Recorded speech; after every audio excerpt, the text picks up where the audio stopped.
Aquí leemos el libro Los ingenieros del caos, de Giuliano da Empoli. Capítulo 6. Una extraña pareja en Budapest. 11 de enero 2015 es un día muy especial. Una ciudad, París, y con ella toda Francia, despierta tras el horror del atentado a la redacción de Charlie Hebdo. El presidente François Hollande invita a jefes de Estado y de gobierno de todo el mundo a unirse él en la que será la mayor manifestación vista en las calles de París desde la liberación en 1944. 2 millones de personas desfilan por el bulevar que lleva el nombre del autor del Tratado sobre la Tolerancia, Voltaire. El primer ministro inglés, la canciller alemana y el presidente del Consejo italiano, unidos, abrazan emocionados a su colega francés. Quizá ya comprendan que fueron lanzados por segunda vez desde el 11 de septiembre de 2001 en una época impredecible y violenta que pronto les alcanzará. Solo un hombre, entre todos los líderes europeos, mantiene cierta distancia. Y no es por timidez. Muy al contrario, Viktor Orbán se reveló al mundo en una manifestación en la primavera de 1989. A los 26 años, gritó desde un estrado en la Plaza de los Héroes de Budapest consignas exigiendo la libertad de su pueblo y la retirada inmediata de las tropas soviéticas del territorio húngaro. Pero ese día, en París, Orbán se niega a seguir el juego. El espíritu del 11 de enero es demasiado poco para él. Orbán realmente quiere marcar la diferencia. La inmigración económica, declara al margen de la manifestación, es mala para Europa. No deberíamos reconocerle ningún mérito porque solo traen desorden y peligro al pueblo europeo. Mientras yo sea primer ministro y mi gobierno esté constituido, no permitiremos que Hungría se convierta en el destino de inmigrantes en la base pensada por Bruselas. No queremos entre nosotros ninguna minoría con la herencia cultural diferente a la nuestra. Queremos que Hungría siga perteneciendo a los húngaros. Cuando Orbán pronuncia estas palabras en París, la inmigración todavía está lejos de las preocupaciones de los húngaros. Las encuestas dicen que solo el 3% de los votantes consideran que el tema es una prioridad. Pero, mago político visionario, el primer ministro sabe que allí se puede encontrar un filón de oro. Solo hace falta explorarlo, y él sabe cómo, y sobre todo, con quién hacerlo. A primera vista, Arthur Finkelstein es la antítesis de Viktor Orbán. Si uno es ruidoso y hablador, otro es reservado y obsesionado por la discreción. CNN incluso lo comparó con Kaiser Soze, el villano de la película Sospechosos Habituales, a quien nadie ha conocido nunca en persona. Digno de Hollywood, un personaje capaz de derrotar al oponente más fuerte, pero tan secreto que muy pocos tuvieron la oportunidad de verlo de verdad. Así, después de una carrera de 40 años en las más altas esferas del poder, hay raras fotografías y entrevistas de Finkelstein que lo demuestran. Cuando va a un hotel, se registra con una identidad que no es la suya y la empresa que posee no lleva su nombre. Víctor reivindica sus orígenes provincianos con un estilo rudo y viril de exjugador de fútbol, endurecido por la vida a causa de golpes en la espinilla. Y sin embargo, aunque todos los separa, los dos están hechos el uno para el otro. Al igual que Orbán, Finkelstein es un niño prodigio que desde muy joven ha militado en el ala dura del Partido Republicano. Sin haber cumplido los 20 años, ya trabajaba para Barry Goldwater, el candidato ultraconservador a la Casa Blanca, y luego para Richard Nixon. En 1976 desempeñó un papel decisivo en la campaña primaria que llevó al gobernador de California, Ronald Reagan, a la escena nacional por primera vez. 4 años después, se convertirá en uno de sus asesores políticos más cercanos en la Casa Blanca, desarrollando una actividad de comité que le permitirá elegir a decenas de miembros del Congreso y gobernadores de varios estados americanos. Ya en este momento, su método es el microtargeting, es decir, sofisticados análisis demográficos y encuestas a pie de urna entre los votantes de las primarias que permitirán identificar los diferentes grupos a los que se deben enviar mensajes segmentados. Facebook todavía está muy lejos, pero Finkelstein hace un uso masivo de las cartas en papel y del telemarketing para localizar a los posibles seguidores de sus clientes. A algunos les envían mensajes más moderados. Entre otros, pesa mucho y acentúa ciertos aspectos del programa o de la personalidad de los candidatos que apoyan. Pero el verdadero talento de Finkelstein reside desde el principio no tanto en promover a su candidato, sino en destruir a su oponente. En sus manos, las campañas negativas que lanzan un ataque destacando los defectos de los oponentes se convierten en un arte. Cuando, por ejemplo, se trató de elegir a Al D'Amato, un republicano sin carisma, en un distrito electoral con una fuerte tendencia demócrata, Finkelstein explica: no tenía mucho material con el que trabajar. Si conoces a D'Amato, sabes de lo que estoy hablando. No podría, por tanto, destacar sus cualidades. Entonces decidí mostrarlo lo menos posible. Nunca lo llevé a los estudios de televisión, ni una sola vez. Por otro lado, derribar a sus oponentes no fue difícil.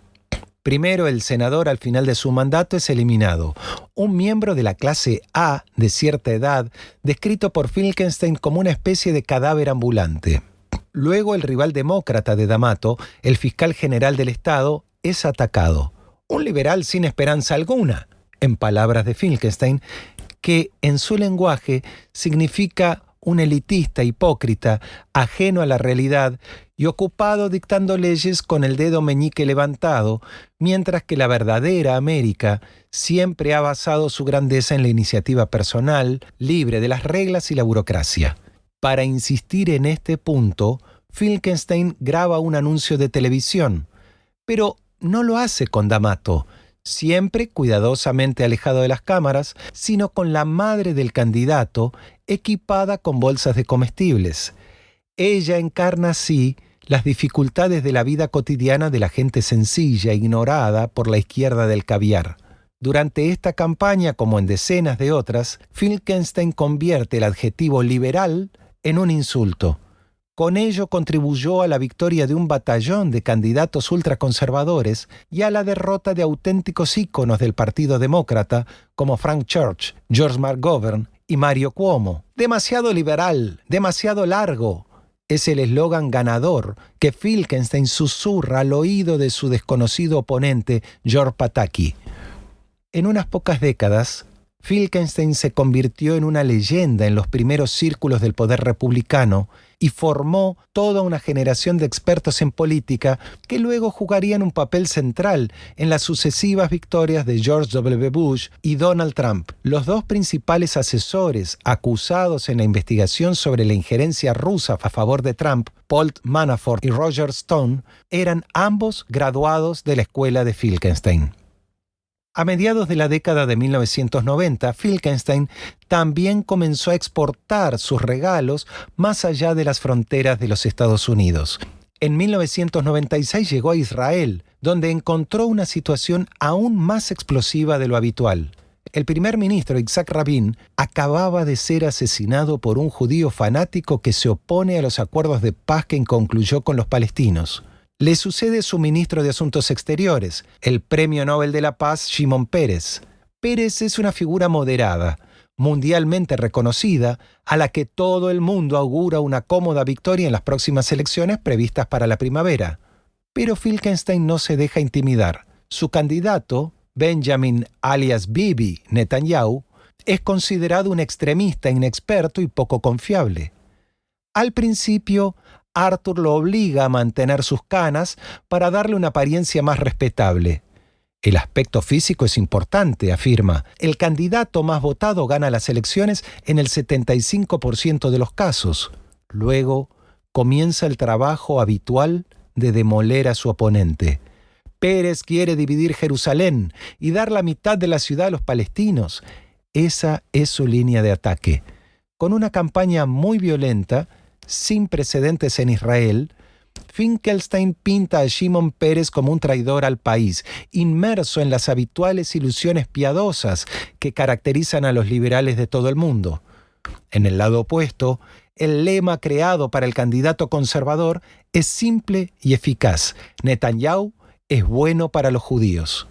En resumen, solo él es un verdadero patriota y solo aquellos que están con él pueden ser considerados verdaderos judíos. Los demás no son más que liberales, frágiles o peor aún, cómplices de los árabes.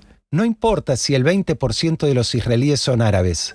Si aún es imposible cimentar el bloque del verdadero pueblo israelí detrás de su candidato, Finkelstein renuncia a sus votos sin problemas y con el corazón alegre. Sorprendentemente, la maniobra funciona. En los años siguientes, Bibi seguirá fortaleciendo su hegemonía política utilizando la simple línea divisoria establecida por Finkelstein: nosotros contra ellos contra nosotros, el pueblo de un lado, sus enemigos del otro. Cualquiera que no esté con Netanyahu no es un verdadero judío. Durante este período, la leyenda de Arthur Finkelstein, el Kaiser Soze de la derecha nacionalista, sigue creciendo hasta alcanzar las fronteras de Europa del Este y el extinto Imperio Soviético. El experto en publicidad va y viene de la República Checa a Ucrania, de Austria a Azerbaiyán, y donde quiera que va, muestra su talento en campañas de desprestigio. A veces a la ligera, como en Albania, donde produce un anuncio que pone al lado de un luchador de sumo un canguro y el oponente de Finkelstein. ¿Qué tienen estos personajes en común?, pregunta a la voz en off. Ninguno de ellos sabe nada sobre Albania. Al recordar la campaña, Finkelstein sigue riendo hasta el día de hoy. El candidato se enfadó, afirma. Convocó a una conferencia de prensa para decir que lo habíamos comparado con un animal, con un canguro. Después de eso, todos tenían muchas ganas de ver el anuncio. En otros contextos se requiere un enfoque más duro. En 2009, Finkelstein llegó a Hungría, donde le espera el que sería su principal cliente y quizá el espíritu político más cercano al suyo en el panorama internacional. Al igual que Finkelstein, Orbán es discípulo de Carl Schmitt. La política consiste ante todo en identificar el enemigo. Es sobre esta acción fundamental que se construye un camino y una comunidad de personas unidas en la misma lucha. En 2009, el enemigo está claramente identificado. Es Europa, que no ahorró a Hungría la humillación de una crisis financiera de la que solo podrá salir con la ayuda del Fondo Monetario Internacional, que impone medidas de austeridad que sacrifican a las clases medias. Al frente del país está Gordon Bagnai, un tecnócrata impulsado por Bruselas y los mercados, que está empezando a reducir los sueldos y las pensiones de los funcionarios. Orbán, que ya gobierna Hungría desde hace 4 años con una plataforma claramente proeuropea, entiende que ha llegado el momento de girar la rueda. Con la ayuda de Finkelstein, organiza una intensa campaña contra los liberales que traicionaron al pueblo y llevaron al país a la bancarrota debido a su corrupción y sumisión a los intereses extranjeros. Hungría no es una colonia, entona con fuerza Orbán, después de haber soportado la ocupación de los turcos, los Habsburgo y los soviéticos, no aceptará ser la esclava de Bruselas. Y Bagnai, el tecnócrata de izquierda, expresa fácil de la campaña negativa orquestada por Finkelstein. En la primavera de 2010, Orbán ganó las elecciones con el 57,2% de los votos. En el clima recalentado de una campaña negativa y airada, el 17% de los votos, a su vez, va al xenófobo partido Jobbik. En concreto, 3/4 partes del electorado eligen ese año un partido de derecha o de extrema derecha. Los partidos de centro-derecha y centro-izquierda, que han dominado la escena desde 1989, han sido expulsados a casa y los socialistas han caído del 46% al 19% de los votos. Así, en Hungría, el escenario que posteriormente se impondrá a otros países europeos se materializa años antes. Desde el principio, Orbán presenta la victoria no como una simple alternancia, sino como el preludio de la revolución que permitió al pueblo tomar finalmente el poder. Un manifiesto por la cooperación nacional en el que el trabajo, el hogar, la familia, la salud y el orden son señalados como pilares del nuevo sistema nacido de la voluntad popular. Es votado por la mayoría parlamentaria y exhibido en edificios públicos. Se reescribe la Constitución para acelerar los procedimientos. A partir de entonces, una ley puede aprobarse en pocas horas y centralizar el poder. Los tribunales de justicia pasan a estar sujetos al control del Ejecutivo. Orbán se mantiene firme en el espíritu de venganza de una nación a la que el día después de la Primera Guerra Mundial le fueron amputadas 2/3 partes de su territorio y 2/5 partes de su población. Después del Tratado de Trianón, 1920, más de 3 millones de húngaros se encontraron en países extranjeros: Rumania, Checoslovaquia y Yugoslavia. Desde su entrada en vigor, el gobierno popular de Orbán ha concedido la ciudadanía a todos los húngaros que viven en el extranjero y ha proclamado el 4 de junio, fecha de la firma del Tratado de Trianón, como el Día de la Solidaridad Nacional. A partir de entonces, los ciudadanos húngaros de los países vecinos se convirtieron en los componentes principales y más sólidos del electorado de Orbán. En las elecciones de 2014, el 95% de ellos votará por Fidesz, el partido del primer ministro. Pero es la ciudadanía en su conjunto la que está permanentemente movilizada por la lucha por la liberación nacional, puesta en escena por Orbán y sus asesores. Se imponen impuestos especiales a las actividades de las multinacionales extranjeras. Comprar tierras agrícolas se vuelve, para quienes viven en el extranjero, casi imposible. Los medios de comunicación, ya sean públicos o privados, están bajo el control del Poder Ejecutivo. Todo esto constituye una flagrante violación de las reglas más básicas del mercado común europeo. Cada vez que las instituciones europeas intentan tímidamente hacer oír su voz, Orbán aprovecha para despertar los recuerdos más dolorosos de la historia del país. Conocemos bien la naturaleza de esta ayuda no solicitada ofrecida por los compañeros y la notamos incluso cuando no se presenta con uniformes con hombreras, sino con trajes bien cortados, declaró, por ejemplo, durante la celebración nacional de 2012. Aprovechando la ola de la lucha por la liberación nacional, Orbán volvió a ganar las elecciones en 2014. Y gracias a la nueva ley electoral, su 45% de los votos se convirtió en el 90% de los escaños del Parlamento, 96 de 106. Pero a partir de ese momento, algo se rompe, nada más funciona. Una serie de escándalos de corrupción afectan a personas cercanas al primer ministro. En las elecciones parciales, Jobbik gana escaños en detrimento del partido de gobierno. Las calles de Budapest se convierten en el escenario de inmensas manifestaciones de jóvenes que catalizan y visibilizan el descontento acumulado contra el gobierno popular. En algunos meses, el Fidesz cae en picado en las encuestas hasta alcanzar el mínimo del 20%. Hay que cambiar el esquema, repite Filkenstein, aunque Orbán ya lo ha entendido. Al principio, intenta desviar el debate hacia la pena de muerte. ¿Por qué no restablecerla?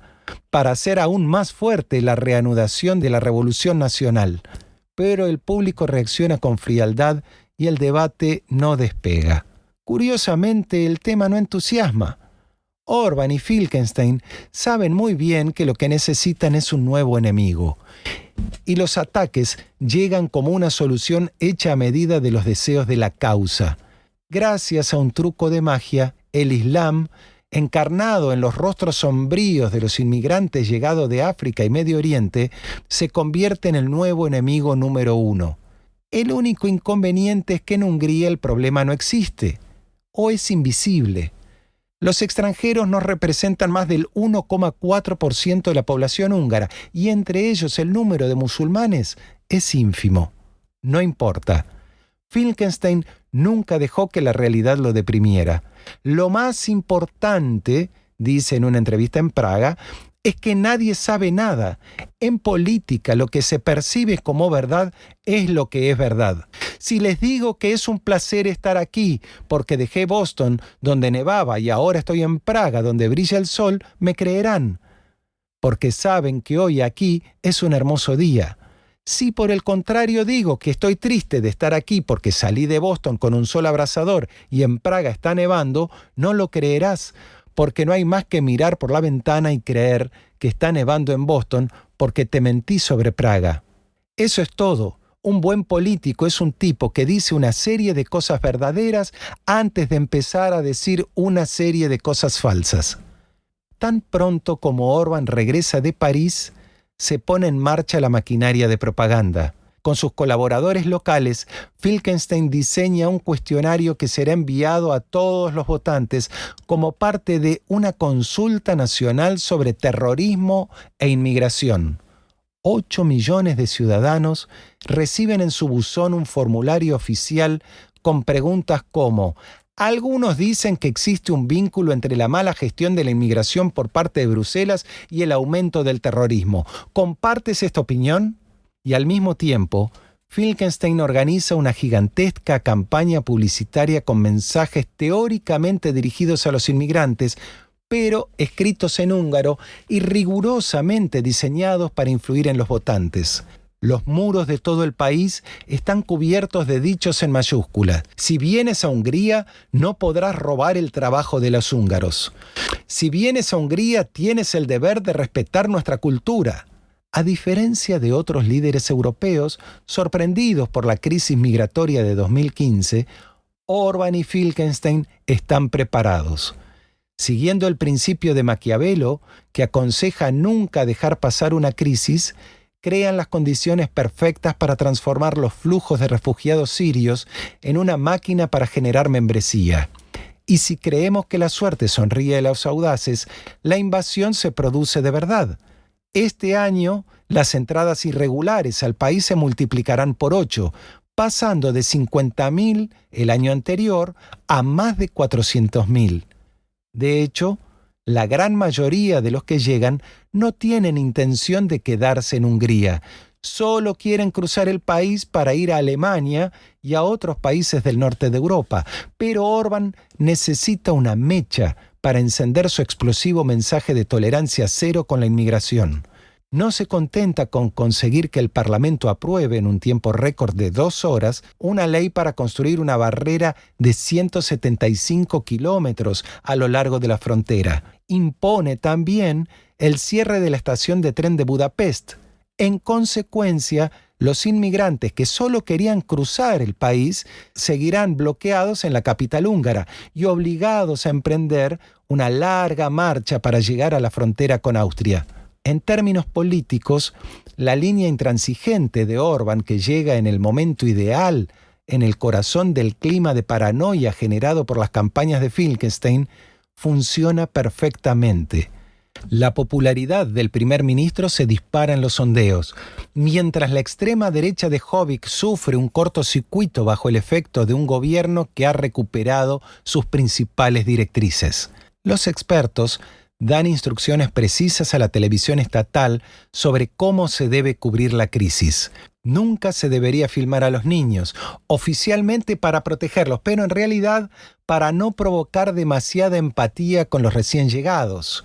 El término refugiados nunca debe usarse, e incluso el término bevandorlo, que siempre ha designado a los inmigrantes, es abolido y reemplazado por migrantes, una palabra de origen latino que suena enfáticamente extranjera en el idioma húngaro. Nada se deja al azar, por lo que la urgencia se convierte en una ola de popularidad a favor del primer ministro. Sin embargo, en marzo de 2016, a instancias de Alemania, la Unión Europea firmó un controvertido acuerdo con Turquía para bloquear el flujo de inmigrantes por la ruta de los Balcanes. En teoría, la crisis se resolvería, pero habiendo encontrado el punto ideal, Orbán no tiene intención de renunciar a él tan fácilmente. Por suerte, la Unión Europea anuncia un plan de distribución de los refugiados que siguen llegando a Italia y Grecia, según el cual Hungría debería acoger a 1.294 personas. La cifra es insignificante, pero para Orbán es la ocasión con la que soñaba para insistir en su guerra de civilizaciones. En cuanto se lance el plan de Bruselas, Orbán programa un referéndum para aprobarlo o rechazarlo para el 2 de octubre. Al mismo tiempo, se reanuda la campaña de carteles que ocuparán la mitad de todo el espacio publicitario del país, con lemas como «Los ataques en París fueron cometidos por inmigrantes» o «Desde la crisis de la inmigración, los ataques contra las mujeres se han disparado». El poder de estos mensajes radica en el hecho de que están en todas partes. Solo un paso en cualquier dirección y te enfrentas a un cartel descarado. Durante el verano, las retransmisiones en directo de la Eurocopa de Fútbol y de los Juegos Olímpicos de gran audiencia se ven interrumpidas cada hora por boletines dedicados a los inmigrantes y sus presuntos delitos. Al mismo tiempo, la televisión estatal entrevista a actores y deportistas. Como era de esperar, el no gana con el 98% de los votos, a pesar de que menos de la mitad de los votantes acudieron a las urnas. En poco menos de 2 años, Orbán logró transformar su país en una especie de búnker e involucrar a otros países de la región que firmaron en el pueblo húngaro de Visegrad un pacto histórico que se opone a cualquier forma de redistribución de refugiados. Orbán también tiene adeptos en Europa Occidental, donde está empezando a ser percibido como abanderado de un modelo alternativo abiertamente opuesto a la tecnocracia de Bruselas. Los contornos del modelo son claros. El primer ministro húngaro los definió en 2014 en un discurso que pasó a los anales.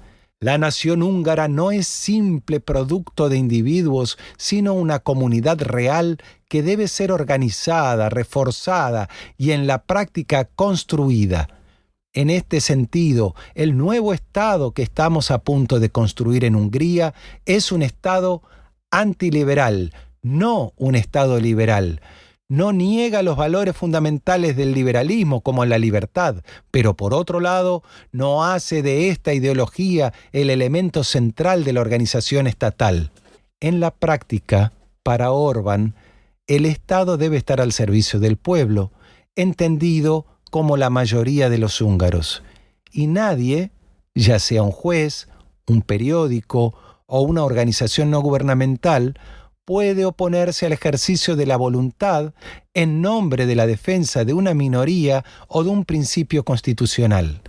Según él, hoy en día el liberalismo en Europa no se centra en la libertad, sino en la corrección política, que se ha convertido en una ideología esclerótica y dogmática.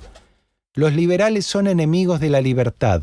Los contrapoderes, un invento estadounidense que Europa adoptó por mediocridad intelectual. Las palabras de Orbán tienen el mérito de ser claras. Aunque sigue siendo un poco difícil oírlas salir de la boca de un exalumno rebelde de 1989 que llegó apresurado desde Oxford, donde en aquel momento estudiaba gracias a una beca de la Fundación Soros concedida para controlar a los jóvenes liberales, anticomunistas y procomunistas europeos de Budapest. Al igual que Trump y el movimiento 5 estrellas, Orbán es ante todo un político oportunista, guiado por un algoritmo y ávido de poder. Si el liberalismo y la tolerancia le hubieran garantizado este poder, su brújula interna le llevaría sin dudas a respetar escrupulosamente los principios de la democracia liberal. Pero en el caso de Orbán, quizá haya un factor más. Para entender de qué se trata, lo mejor es dejarse guiar por Iván Krastev, uno de los observadores más perspicaces de la escena política postsoviética. Después de la caída del muro de Berlín, según Krastev, las élites de Europa del Este se embarcaron en un proceso de imitación de Occidente con la esperanza de recuperar el retraso acumulado en medio siglo de comunismo. Desgraciadamente, aparte de los trastornos materiales que causó en las vidas de los ciudadanos de los antiguos satélites soviéticos, este proceso tuvo un coste psicológico brutal, lo que hace que esta imitación sea tan dolorosa, según Krastev. No es solo la suposición de que el imitador es inferior al modelo, sino también el hecho de que da a Occidente el derecho de juzgar el éxito o el fracaso de los países del Este de sus estándares occidentales. Desde este ángulo, por tanto, sería natural que en un determinado momento la frustración acumulada por los imitadores produjera consecuencias negativas. Más aún si consideramos que la admiración de las élites de Europa del Este se basó, al menos en parte, en un malentendido.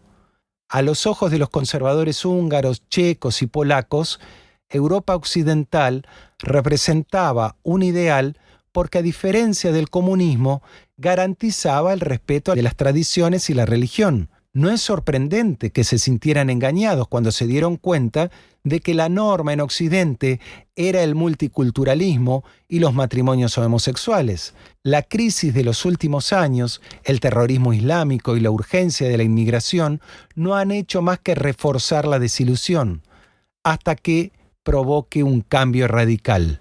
Bajo la influencia de los nuevos líderes soberanistas, las democracias no liberales del Este se presentan como el nuevo modelo para todos los que consideran sagrados los valores seculares de la vieja Europa: Dios, la patria y la familia.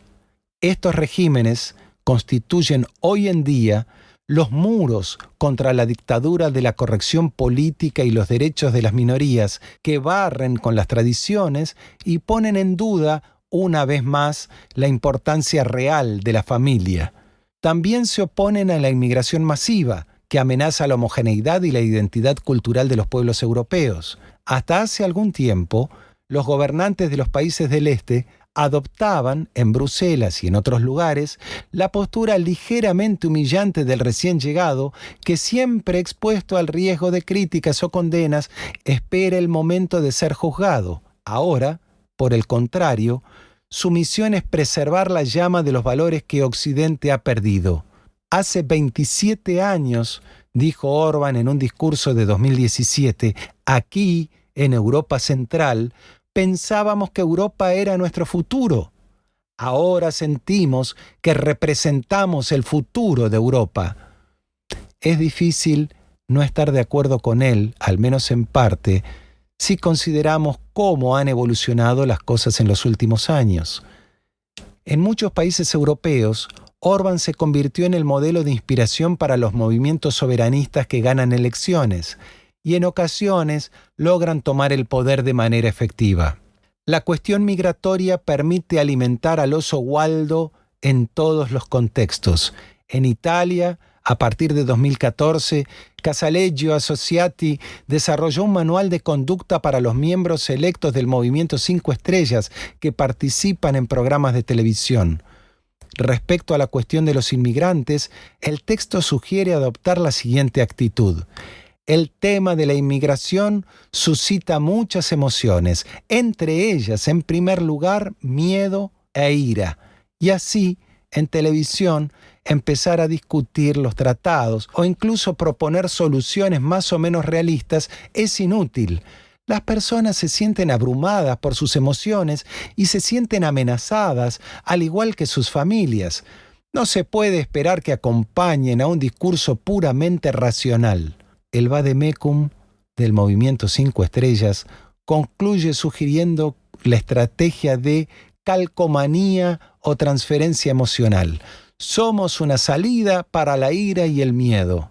Durante la campaña para las elecciones municipales de 2017, Grillo llevará la calcomanía al extremo de utilizar contra una minoría étnica como los gitanos, en su mayoría ciudadanos italianos, el término alemán raus, afuera. El jefe de la Liga, Matteo Salvini, juramentado como ministro del Interior, trabajará para transformar estas ideas en proyectos de ley concreto, con el pleno apoyo del Movimiento 5 Estrellas.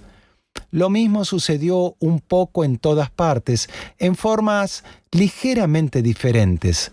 En todos los países industrializados, los ingenieros del caos se han apropiado del lema de las relaciones con el extranjero, ya sea un refugiado, un inmigrante o incluso un compatriota de diferente origen étnico o religión, para transformarlo en el principal combustible del Waldo populista.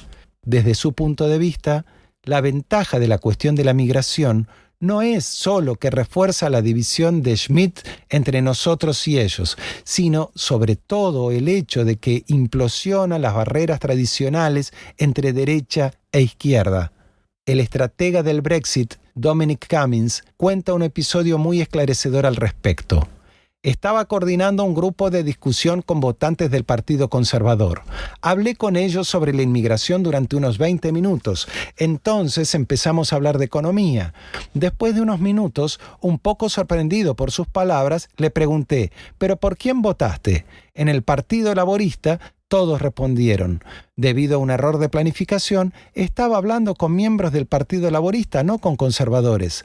Pero en la cuestión de la inmigración, era casi imposible distinguir entre estos votantes de base y los conservadores o los soberanistas del UKIP.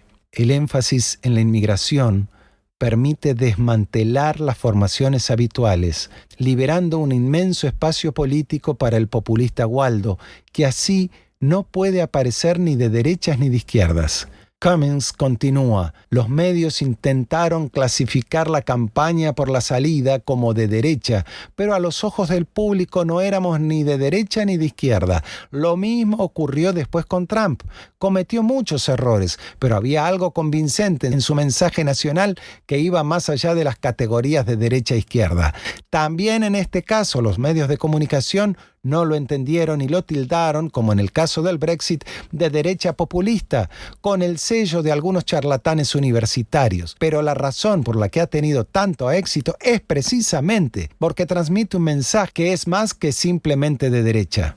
La cuestión migratoria es el tema sobre el que la derecha populista puede sellar su unión con la izquierda populista, como fue el caso en Gran Bretaña en el momento del Brexit y en Italia durante el cierre de puertos decretado por Matteo Salvini. Básicamente, se trata simplemente de hacer que la oferta política evolucione para que coincida con la demanda. Por eso, en países donde la fusión aún no se ha producido, muchos protagonistas, tanto de extrema derecha como de extrema izquierda, trabajan para ser los primeros en dinamitar la vieja división ideológica. En Alemania, una campaña agresiva centrada casi exclusivamente en la cuestión de la inmigración permitió al movimiento de extrema derecha AfD, Alternativa para Alemania, desviar las intenciones de voto hacia la izquierda. Según los análisis de las transferencias de votos entre partidos en las elecciones de 2017, el movimiento obtuvo prácticamente tantos votos en las filas del Partido Socialdemócrata y de la izquierda radical Die Linke como en el tradicional derechista CDU-CSU. Por eso, después de las elecciones, muchos antiguos dirigentes de extrema izquierda crearon el movimiento Aufstehen, de pie, según uno de sus fundadores, para acabar con la buena conciencia de la izquierda sobre la cultura de la acogida. En Francia está sobre la mesa la cuestión de si el movimiento de los chalecos amarillos puede provocar una convergencia entre populistas de derecha y de izquierda. A pesar de los considerables esfuerzos por avanzar en esta dirección, realizados por Marine Le Pen por un lado y Jean-Luc Mélenchon por el otro, lo que todavía falta en el caso francés es una especie de Macron al revés, un líder quien tendría la capacidad de trascender el abismo derecha e izquierda para reunir a un nacional populista de ambos lados. Pero la propia experiencia del inquilino del Elíseo demuestra que una cifra así puede surgir muy rápidamente cuando las circunstancias son favorables.